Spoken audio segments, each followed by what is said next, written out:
Hi, and welcome to this presentation on the rise of militarism. This is the first of 4 presentations. These are notes 13.2a, and this is, of course, Mr. Marks. These presentations are going to take us through the rise of totalitarian governments in Italy, Japan, and in Germany. And the last presentation is going to lead us into the Holocaust, an aspect of World War II and Germany's rise to power. As I mentioned, we're starting first with Italy, and the man responsible for Italy's rise to a position where it's going to be a nation of almost terror is Benito Mussolini. You see, Italy was in a good deal of chaos after World War I. Inspired by the Russian Revolution, peasants are going to try to seize land, workers are going on strike or trying to seize factories. The veterans who returned from the war had no place to work.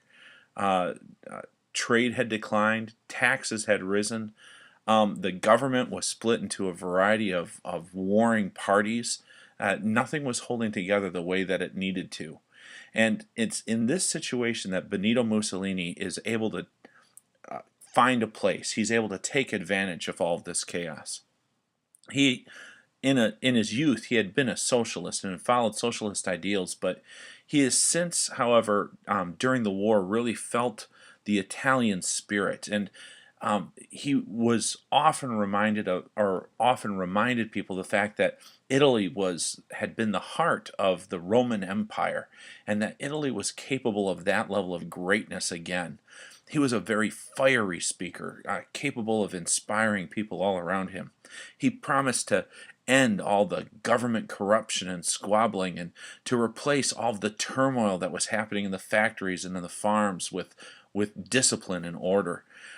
He wanted to revive the Roman greatness and turn the Mediterranean Sea once again into what he called the Roman Lake.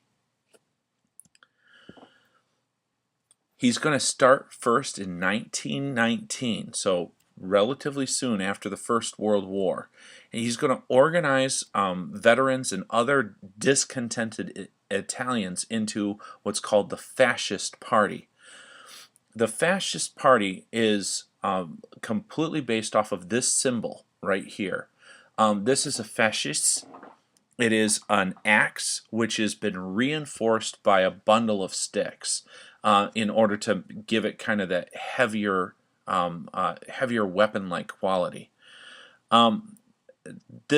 It used to be a symbol of authority in ancient Rome, and for that reason, Benito Mussolini, as he's trying to revive the Roman Empire, he's going to use it as the symbol for his own political party. And to this day, the word has a very different connotation, which we'll talk about later. The army which he formed would end up being called the Black Shirts. If you remember, Italian unification had been under Garibaldi's Red Shirt Army. Muslim's going to organize his supporters into these black shirt, what he calls combat squads. He's going to reject the democratic process, and he's going to say that the government will need to be taken over these warring factions only through force. So the black shirts actually form kind of a gang. They're organized, they're military-like, but they don't have any real official power. Yet they go around and start bullying people. They force people to vote the way that they want to. They destroy businesses and the homes of people that speak out against them. They'll destroy the printing presses of newspapers which say anything badly about them. And they'll go in and try to break up any of the collectives which peasants had tried to form in imitation of what was going on in the Soviet Union. This right here is Mussolini. He's on the left-hand side of this during his march on Rome in 1922. Victor Emmanuel III, this isn't the one who unified Italy, this is a descendant, he's going to, in response to this black shirt march on Rome, he's going to actually ask Mussolini to lead the government. He's going to give him the job as prime minister. And actually, he's going to kind of give him the job of president at the same time. Mussolini thus manages to take control of Italy's government without even really firing a shot. All he had to do was just march his black-shirted army into there, and their reputation preceded them. He gets this legal appointment from the king, but that went against the constitution that had originally been set up. He has superseded it, and Mussolini is thus going to think of himself as above the law. He'll even give himself a new title, El Duce. This is a title he takes in 1925, and El Duce basically means the leader. He's not going to be some parliament official. He's not going to be just a prime minister. He's going to be a leader. And he's going to do what most dictators do. He'll suppress anybody who speaks out against him. He will make it so the other political parties have almost no power at all. He'll rig the elections so that he wins by landslide margins, and those people he favors always end up winning.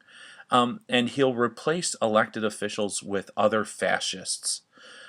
Critics were often thrown into prison. They were forced into exile. Sometimes they were just murdered outright. And he used a secret police system, and you'll notice that this is a pretty common theme. Stalin had already used this in the Soviet Union.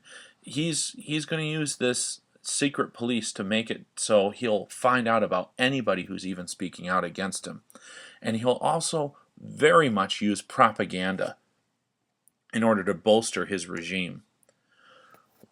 Like this rather scary looking face. That's actually supposed to be Mussolini's face looking out over the city.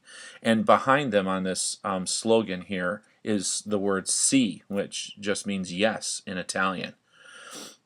This is the fascist headquarters at the time, just as a political party. We tend to call fascism, we use the term to describe any authoritative government, any authoritarian government that is not a communist government. Fascists glorify action. They're very much about just taking an active role, like the black shirts, actually going out and physically dealing with stuff. And thus they also glorify violence, discipline, but the key to fascism is blind loyalty to the state. It's the one thing that any kind of fascism, and while fascism specifically refers to that fasciste, that bundle of sticks around the axe that Mussolini uses as a symbol, we now use fascism to describe all of these different types of government that create this kind of atmosphere. Like that social Darwinist idea of survival of the fittest, the fascist leaders and Benito Mussolini really supported this idea. They wanted to glorify war as a necessary and noble struggle for survival. That because they're strong enough, they should rule the rest of the world. Sometimes it's a little bit difficult to understand the difference between fascism and communism. Right? It would be worth your time to kind of think out these differences here. So, with fascists, they're sworn enemies of socialists and communists. Even though the two of them, it sounds like Stalin and Mussolini could have been looking at each other's notes on how to run a government. The communists hope for an international change, a worldwide revolution. Fascists, in the meantime, they pursue nationalist goals. They wanted the glory of Rome in particular. Fascists are often found among business leaders, wealthy landowners, and middle-class people that want to accumulate wealth for themselves, while as communists look for the support of peasants and urban workers and the lower classes. Despite the fact that they have all of those differences, they have a lot in common. Both of them flourish in economically difficult times. They do this by promoting extreme means of change because people are so desperate they want anything, so they're willing to listen to any person that can promise change. In communist Russia, as well as in fascist Italy, dictators will impose totalitarian governments in order to bring about these social revolutions that they promise. And in both, a single party claims a single elite party claims the right to rule in the name of their national interest. So a small group of people will say, we deserve to be treated better than everybody else in this country, but that's because we have this country's best interests at heart.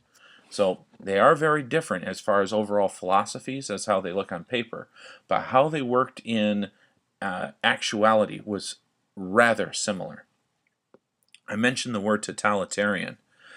And totalitarian rule, and this is of course a little bit of foreshadowing, as this totalitarian regime is well known to most of the world. Totalitarian rule has 6 major aspects to it. Totalitarian rule means complete and total control of a group of people by the state. So, number 1, you have to have a single party dictatorship. You can't have Republicans and Democrats constantly cutting each other down inside the party. It's a single party, a single platform. Anybody else that doesn't support it or disagrees with it, they are out. Okay, and that could mean prison, that could mean exile, that could be murder. 2, there is state control of the economy. Businesses under fascism were still said that they were capitalistic, but if Mussolini wanted them to build more war machines or something of the sort, he could force them to do that. So the government had total control over the economy itself. Number 3, they use police, spies, that secret police, and terror to enforce the will of the state. So if you don't follow what they do, they're going to do something awful to their family. And you're afraid to speak out against it because you never know who might be listening. 4, strict censorship. Only the information that you want to go out is allowed to go out. It can only happen if the government has a monopoly on the media. So none of the news organizations could say anything without first having the approval of the government. 5, and this is the one that's a little scary, the use of schools to indoctrinate and mobilize citizens. This makes it so that all of these programs will have youth programs. Their whole goal of this is to make it so that the young people will think that this is the only way that the world can work. And it'll make them into fanatics. They're trained to hate. They're trained to believe that this is the absolute only way that the world can work. And 6, and this is the reason why you'll always see those pictures like of Benito Mussolini's head, really big. Anytime that you'll look at dictatorships all around the world, you see them having these huge pictures of the face of their beloved leader. Number 6 is unquestioning obedience to a single leader, almost to the level of worship. That way you've got a focal point, whether it's Hitler or Mussolini or Stalin, whether it's Chairman Mao from China. These people, their figureheads will be everywhere so that people are constantly reminded who's in complete control.